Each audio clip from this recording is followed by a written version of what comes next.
We're more than halfway done. Washington wrapped up its 8th spring practice on Thursday.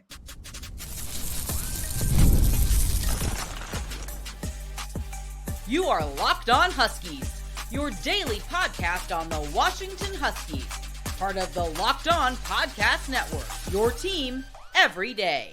Welcome back in to another edition of the Locked On Huskies podcast. I'm Roman Tomashoff. That's Lars Hanson. He writes for Inside the Huskies of Fan Nation Sports Illustrated.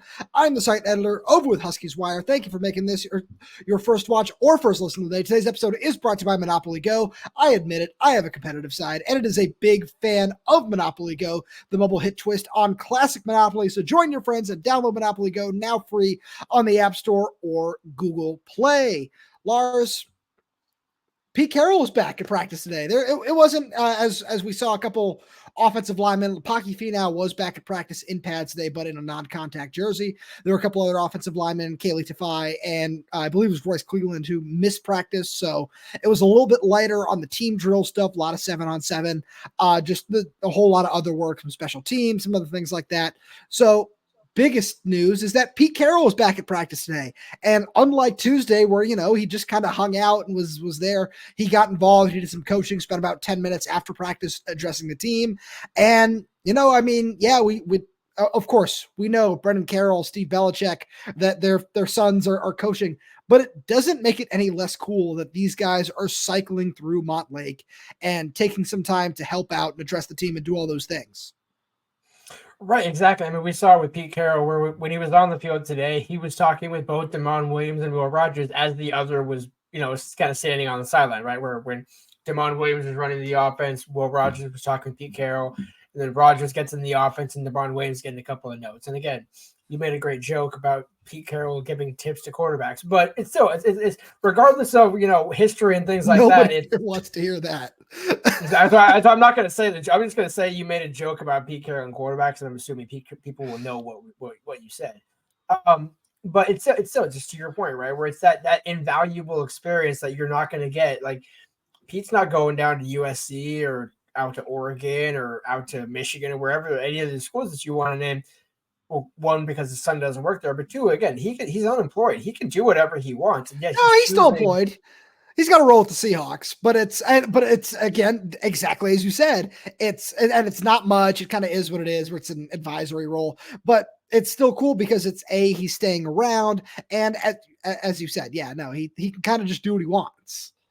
Right, exactly. It's the same thing with Belichick, right? Where he's going to other schools, but he's spending a lot of time at Washington, right? Where I'd imagine, again, probably towards the end of spring ball, or I guess he's got that thing with the draft going on, but I'm assuming he might make one more appearance in spring ball. And then obviously I'm sure he'll be around in fall camp because, again, even if Bill Belichick does television work, that doesn't prevent him from doing that from Seattle, where he can just be in an office or do what, or fly. I mean, Bill's got enough money. He probably can do whatever he wants.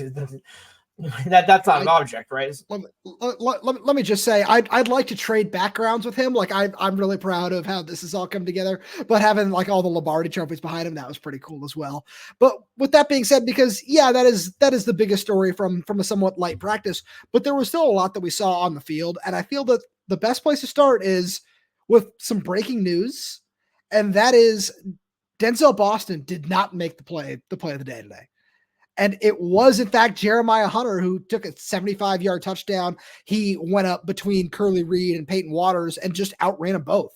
And it's really nice to see him come along because, as we all talk on the sidelines, it's you, it's me, it's our buddy Nick from Last Word on College Sports, it's Alex from Huskies Wire, it's our buddy Evan as well. And shout out to all those guys. And as we're all talking, it's one of the big things that we've discussed is, as we were talking with Troy Fautanu, another shout out, where one of the first things he asked us as we're hanging out with him is, hey, how's the team look this year? What's it like? I've been so busy with the draft. I can't keep up with a lot of this stuff. And one of the first things we talked about is the receivers, there isn't necessarily going to be much of a fall off. And it's thanks to Denzel Boston, Jeremiah Hunter. Obviously there's still going to be a step back, but it's not nearly what you might expect from losing Rome Odunze, Jalen McMillan, Jalen Polk.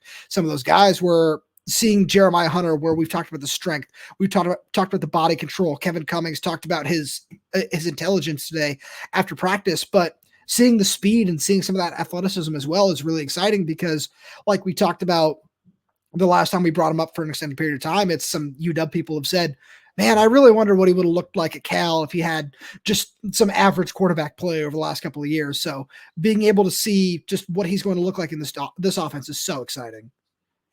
Yeah, I was gonna say, who was the plumber that was at Cal? Like that was probably the closest thing he had to a serviceable quarterback in his time in Berkeley. We're talking 2022 or maybe even 21 Yeah.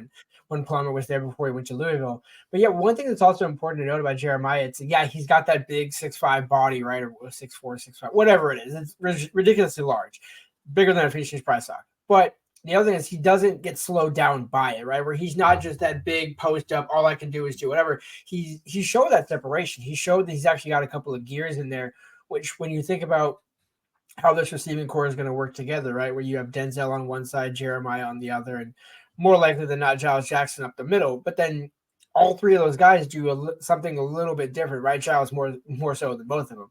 But even having just Denzel on one side and Jeremiah on the other, you're talking about two different types of receivers that, again, they're not Rome Odunze and Jalen Polk, but there's truly not as much separation as what we would think when you just look at, okay, well, that's also Rome Odunze, two-year starter, 2.5-year starter. Denzel hasn't really gotten that many snaps. I mean, Kevin Cummings highlighted after practice, well, what tape can you evaluate Denzel on? Because he only has 9 catches. Like, yeah, most of it was blocking, but again, that's how you see the field, right? The only way you're seeing the field and starting is, well, we got to need you to block because we're not taking you off just to have a different set of receivers come in so we can run the play or run the ball. So on that note, we have to give a shout out to Denzel and Giles, who had a fantastic joint press conference that they held after practice on Thursday. And one thing that Giles kind of said under his breath was violence is always the answer, because it was talking about his run blocking. Someone asked a question about his run blocking, and Giles just kind of remarks, violence is always the answer. And I was like, is that a mantra? And they kind of looked at each other, started laughing. They said, no, it's just something that we say. And it's just because it's not a coaching mantra. It's just something that the two of us came up with and talk about all the time. And it certainly is an answer when you talk about his play style and as he started to become more physical, when you talk about Denzel Boston, but also when you look at his run blocking and as Kevin Cummings said, where he's really aggressive. We love the way that he blocks. He gets downhill really quickly. And with his long arms, he's able to just do a whole lot for us. So I just thought that was fantastic. And then coupling those two things together was just wonderful. Yeah, it really almost is symbolic of their play on the field, right? Where Denzel does kind of one thing and then Giles is the anger translator, as it were, right? Whereas they both can be a little bit angry, right?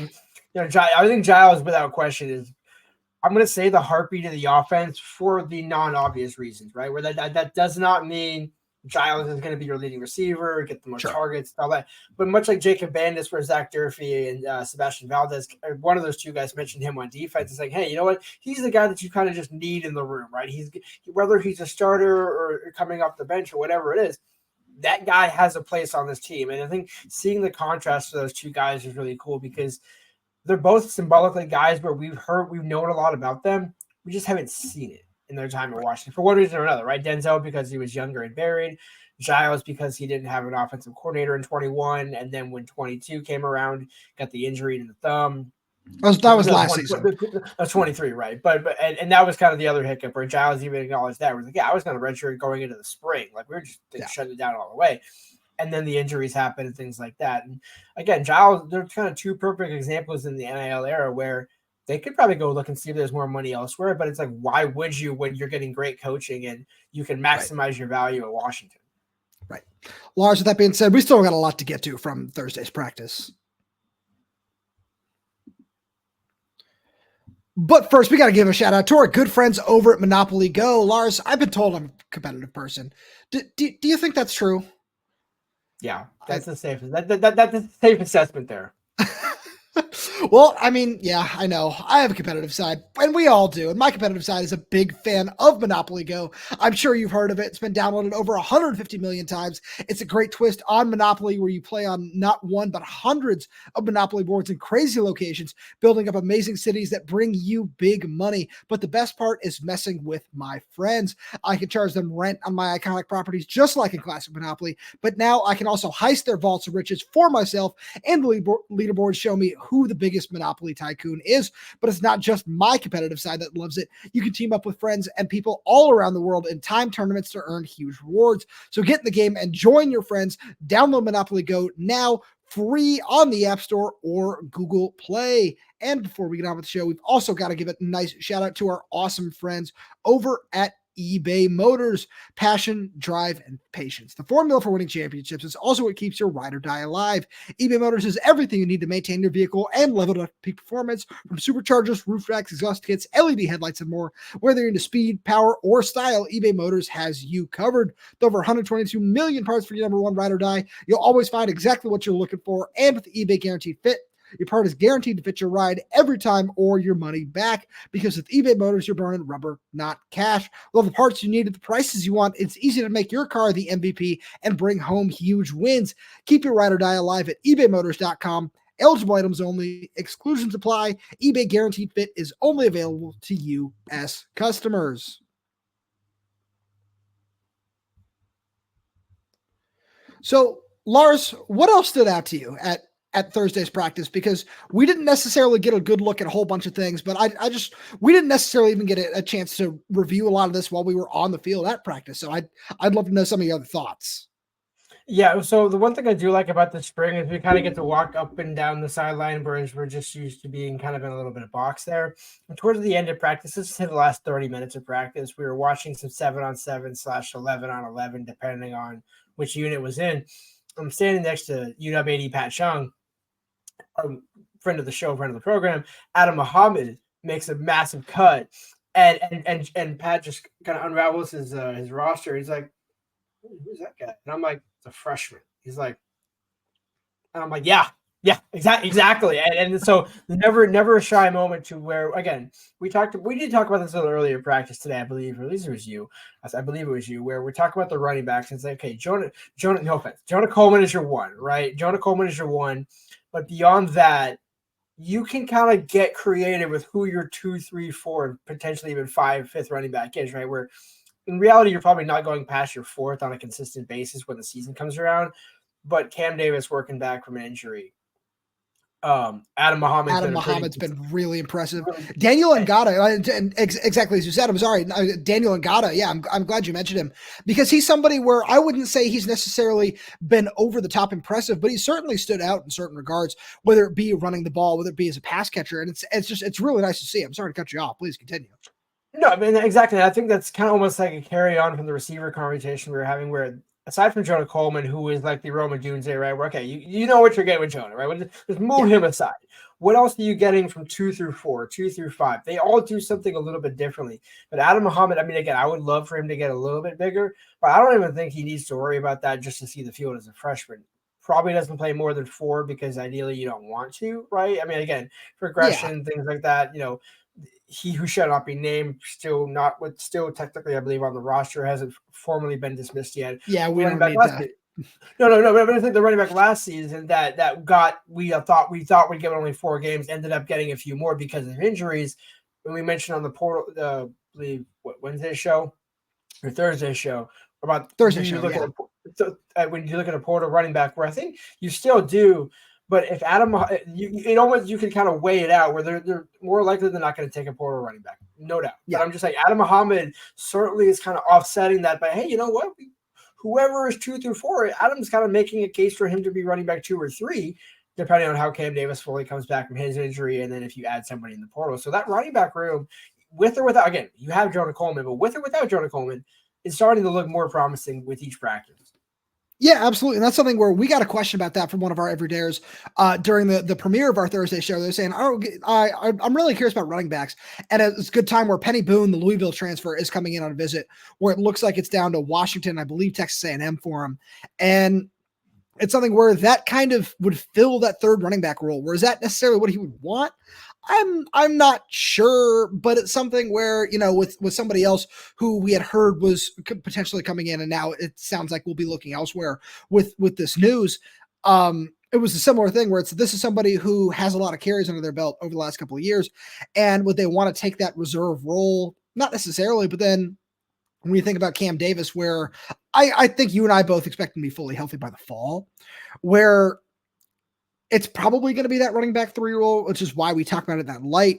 And it's somebody where Boone, I think, might fill that role really well. But that's why when you talk about Muhammad, when you talk about Daniel Ngata, and where we saw Sam Adams get a couple of touches today, where we kind of start getting into that weeds, it's okay. Yeah, there's certainly some room for guys to move up and guys to play their way into a bigger role. But at the same time, that could all be kind of a moot point when we get to, I don't know, let's just say, let's call it halfway through fall camp. And you look at some of these guys and you say, oh yeah, okay. Yeah. Well, we knew Cameron Davis was going to do that. And then let's say they do it taking Penny Boone, the Louisville kid, where, okay, all of a sudden, yeah, you have a really established top 3 and Adam Muhammad can redshirt. You can find a way to utilize Daniel Ngata, whether it be, in some kind of gadget role as a slot receiver. I think that'd be kind of fun for him. And you can just find ways to make sure he gets on the field, where we saw how good he was as a kick returner at times last year as well.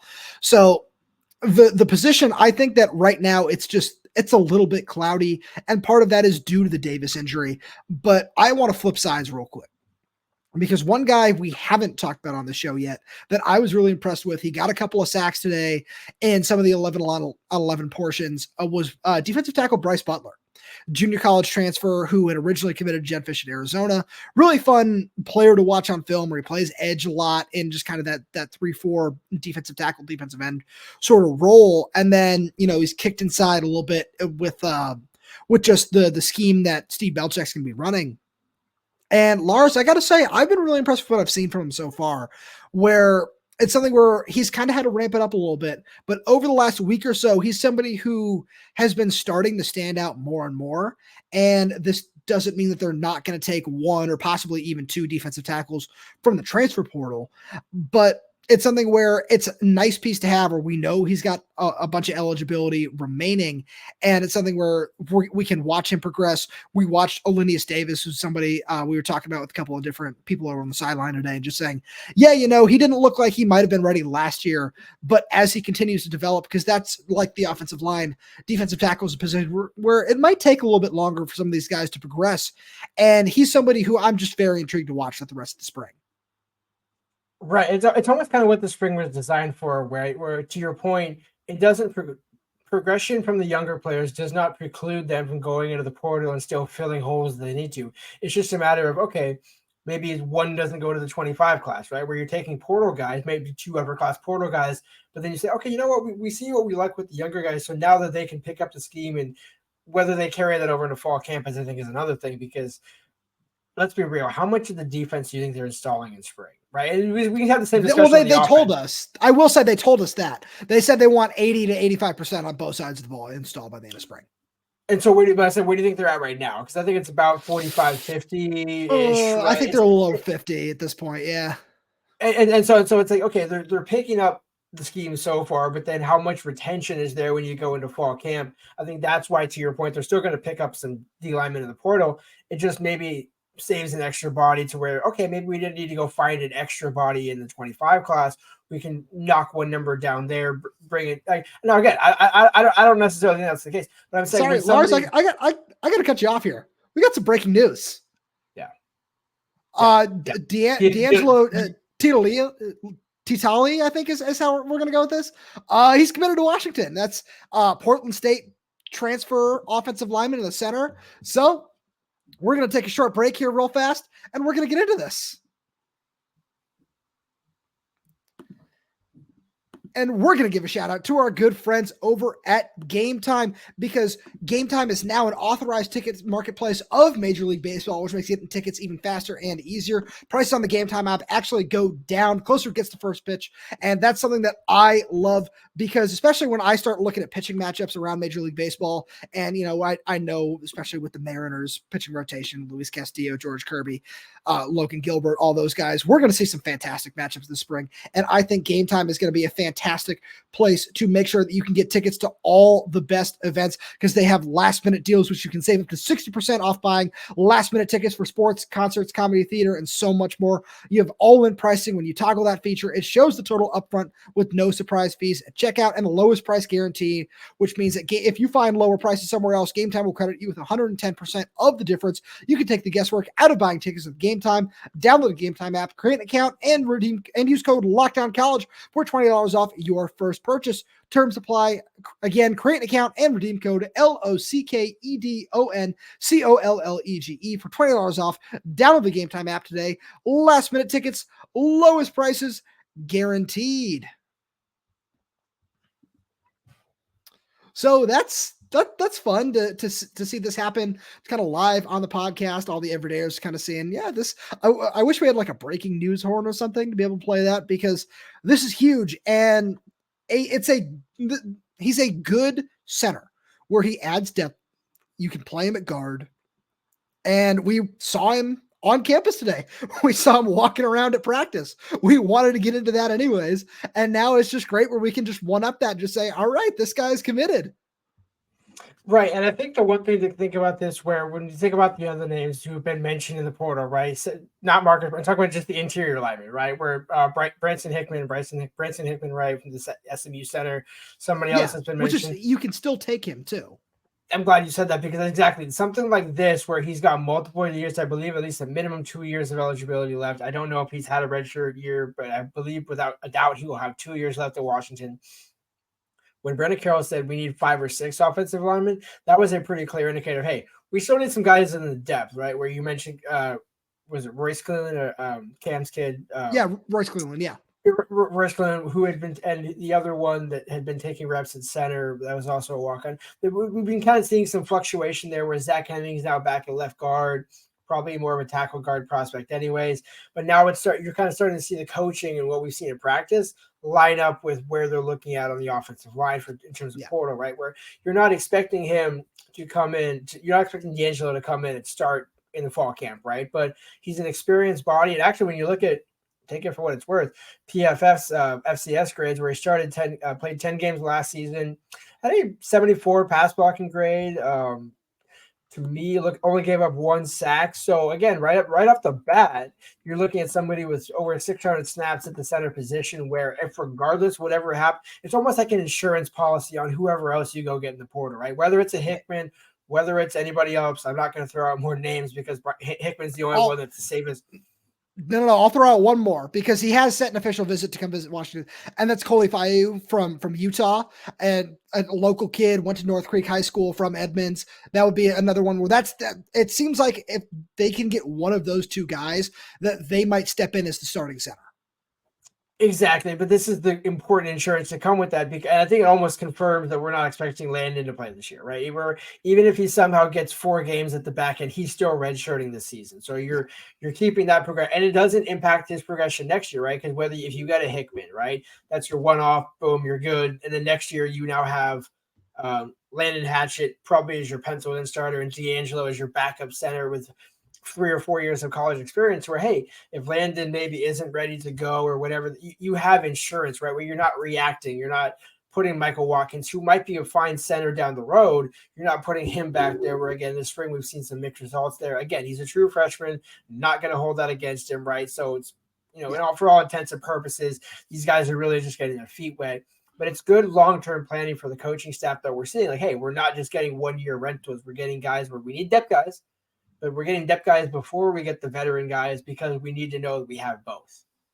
Right. And then on top of that, he's somebody who, as of right now, with the way the room looks right now, we're not sure what his eligibility is going to look like in terms of when he can practice. But let's say he suits up the next time we're on the field, and that's on Saturday for practice. If he's able to suit up then, would you be surprised if he's the first team center or the first team right guard or the first team left guard? Because I certainly wouldn't be at this point. And it's somebody where, as you said, has that experience, was certainly effective at the FCS level, and is somebody where he might project out as a backup for the time being in the Big Ten. It's something where right now you need quality bodies. And I don't mean this is like the guys in the room. It's just, there literally are not enough. We saw 8 offensive linemen practice today.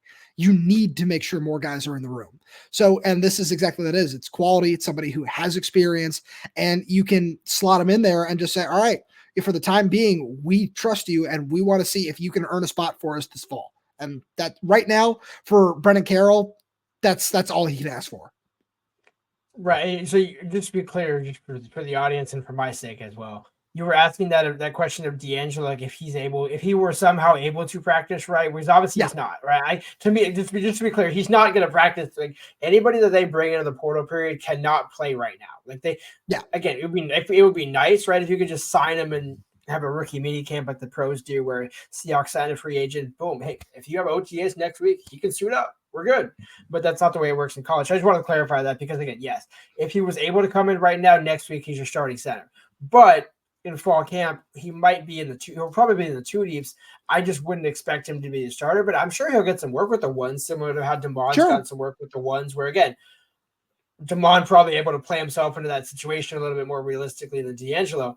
But no matter who you're getting, it's also kind of, again, it reaffirms that, hey, we do still want to get some guys with the state of Washington ties, right? Where he's from Burton or he's from Auburn. He's from Auburn, yeah. Right.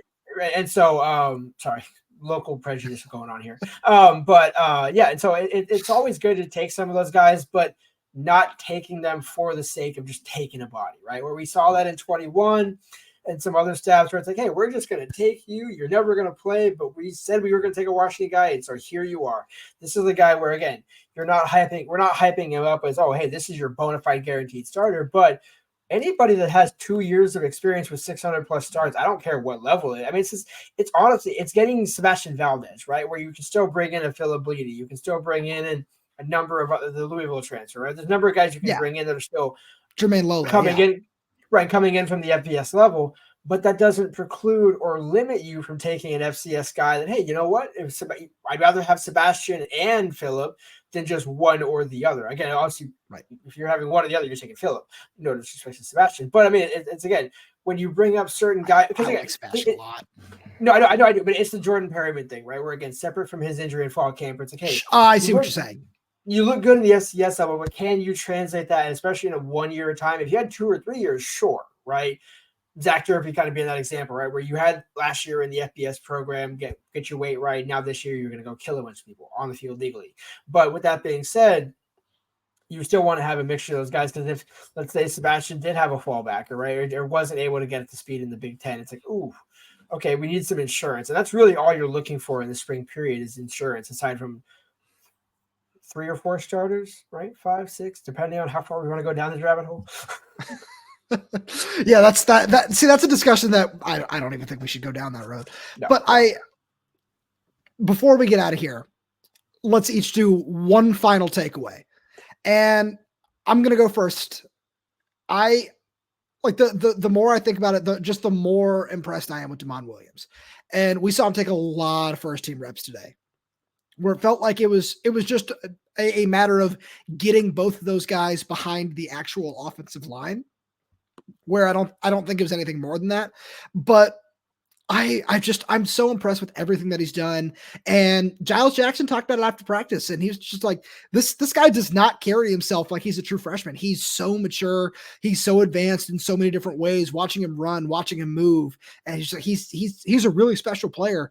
And it's really cool just to see that hype continue, because I was talking to somebody today where they're asking about both freshman quarterbacks and just saying, hey, I really like both these guys. I think they both have really high upside. And it was just a conversation of, yeah, they both certainly do. And both of them are really, really exciting. Damon is just more advanced right now. And that's not saying that 2 or 3 years down the line that DeMarcius Davis might not be the better player of the two of them, because he has such a high ceiling, but he just has a little bit more developing to do in terms of mechanics, in terms of, we saw him leave a couple of passes short today, whereas Damon just seems to be a little bit more on the money with some of his deep throws and just some of the things that he does. But it's just really exciting to watch both those guys continue to grow. And Damon especially, I love how high the coaching staff is on him. And I kind of love where, I don't know if I'd feel the same way this fall, but right now I kind of love the fact they're just saying, go out there and make a play. We want to see what you can do. We know the offensive line isn't what it's going to be this fall, but we believe in you. We trust you. We want to see more of what you can do. And I was really excited to see that today. What's your final takeaway from this practice? Yeah, I would kind of echo some of the similar sentiments where just because they don't have two sets of five offensive linemen to go first and second team in some of these days, the coaching staff is still finding ways to make the most out of what these guys can do. Where I think it was a 7-on-7 drill towards the end of practice where I believe it was Will Rogers, but it could have been Damon, threw a touchdown to Decker, the guy who made a nice grab. Jimmy Doherty, the quarterback's coach, looked over towards the sideline of us, and I'm like, "What you guys got to do? Yeah, for what you're working with here, like." And he's like, Yeah. No, so I think the coaching staff is well aware. Like, hey, look, our install probably for offense might only be 70, right? Or you can get the walkthrough version of it installed, but then seeing how guys actually handle it in 11-on-11, probably maybe closer to 75, 70. But that still, if anything, I think that's why Damon's getting so much work is they already know Will's, again, 4 or 5 year starter in college football, 12,000 plus passing yards in the SEC. He'll figure it out, right? Especially when he gets a better offensive line. No disrespect intended, but facts of the matter, when Will is able to kind of look and go through his progressions without having to worry about, okay, a redshirt freshman and a freshman blocking on the left side of my line, no disrespect to those two, but it's just a different mental approach to that where they're still getting all the valuable mental reps. And I think even at tight end, for example, where that's another one where that's why I wanted to kind of highlight that position as we wrap up here is, yeah, you're still going to go get a body in that room, but seeing the progression in Bo Decker to Graff and Ryan Auden, who's now practice for, I believe this is what, the third week straight almost. Like, yeah, he's participated in every practice. Right, and actually gone through the drills and made some nice catches. So it's not like he's just doing like a walkthrough version of it. So I think those two guys are giving promise to our argument of you just need another tight end, right? Just somebody to supplement that room because Pow, I think, has proven, hey, like I'm going to get the most out of these guys no matter what I have to do, whether it's certain packages or whatever. But Decker's catch radius, man. I mean, he's shorter than Ryan Auden, but that catch radius ain't far from the same. I couldn't agree with you more. And that feels like a great place to wrap this one up. Lars, as always, thank you so much for being here. Thank you to all the everydayers for tuning in. We've got so much more fun stuff coming for you. Be sure to stay tuned next week because we got some fun draft plans for the show, especially. So please make sure you stay tuned. And the best way to do that is make sure you subscribe wherever you get your podcast, whether that's YouTube, Spotify, Apple Music, Amazon Music. We're there. We're everywhere, updating this channel with new content every single day. So please make sure to hit that subscribe button, like the video, leave us a comment down below if you have any questions, comments, concerns, anything like that. Be sure to click that bell so you never miss when we post a new video. And if you're audio only, please feel free to leave us a 5-star review, as it all really does help the show out a lot. Thank you so much for tuning in, and we will talk to you on Monday.